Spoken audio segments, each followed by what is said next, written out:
The 1972 film The Way of the Dragon, I like this one. It was my first time looking at it, and I have to say, even more than 50 years later, this one holds up pretty well. Even though it seems corny in some spots, I still think this is a fine martial arts movie. So the story of this one is that a young martial artist named Ta Long, he must help his relatives in Rome, Italy defend against brutal gangsters that are harassing them at their restaurants. Now, I only heard about this movie a few weeks before I had eventually watched it, and I have to say, how did I miss this one? And the thing is, I didn't get into martial arts films till I became an adult, but I would certainly say this one is a classic. Sure, the story isn't that great, and the lack of strong character development is apparent, but honestly, if it really wasn't for the fights, then I think this would have been a forgettable movie in my opinion. Speaking of the fight scenes though, seeing Tai Lung using the nunchucks against a gang of thugs in a back alley to the legendary battle between him and Colt, this movie offers up some fantastic fighting scenes that I really appreciate. And sure, this one does start off goofy and a lot of these characters act cartoonish. I didn't mind it that much, but certainly some of the characters in this film hasn't aged that well, especially by today's standards. At the end of the day though, this is an interesting piece of Hong Kong cinema, and while it does have issues, it's not a dumpster fire either in my opinion. Most of the characters in this film are not memorable, but at least the late Bruce Lee, his portrayal as Tang Lung is actually pretty good. In the beginning, this guy acts a little goofy, but when the bad guys show up, then some serious shit does go down. We all know that Bruce Lee was one of the best martial art fighters in the world. And in this film, it's proven. Like, the guy knows how to fight. Tang Long is definitely a character that is not to be messed with. And you know, the other characters, well, there's Shan.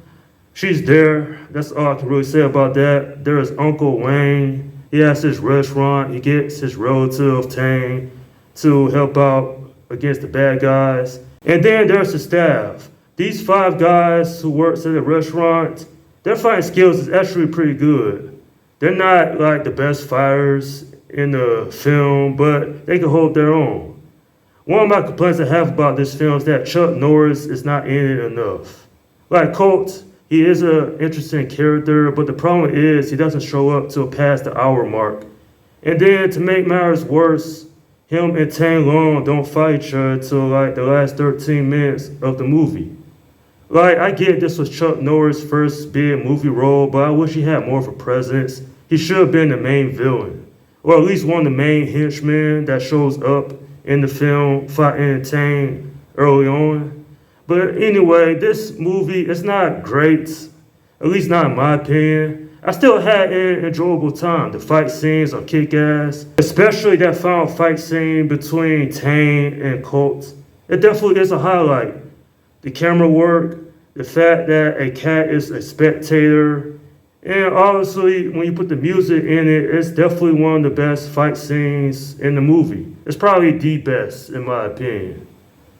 But still, the weak characterization, the story not being the strongest, and some of the dialogue is like straight up laughable. Even the bad guys in this film, like, they're not that much of a threat. And this is certainly a movie of its time.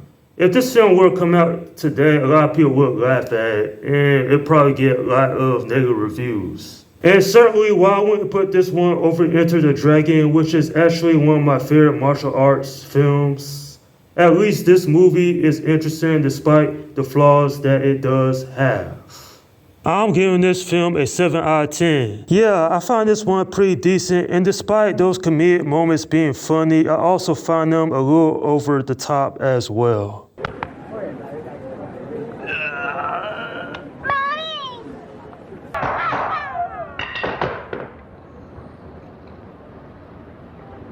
Mamma mia! Not that I find those moments terrible, it's just that it's unexpected to me because I didn't grow up watching Hong Kong cinema. But I admire what it was back then compared to martial arts movies that are made today. Still though, the legacy of this film speaks for itself. It has one of the best fight scenes in a movie of all time. And quite frankly, this is an entertaining piece of cinema you can sit down and have a fun time with. And that's my review of The Way of the Dragon. Okay, leave your comments down below in the section and let me know what you think about this movie. Alright, this is Film Guy 172 saying peace.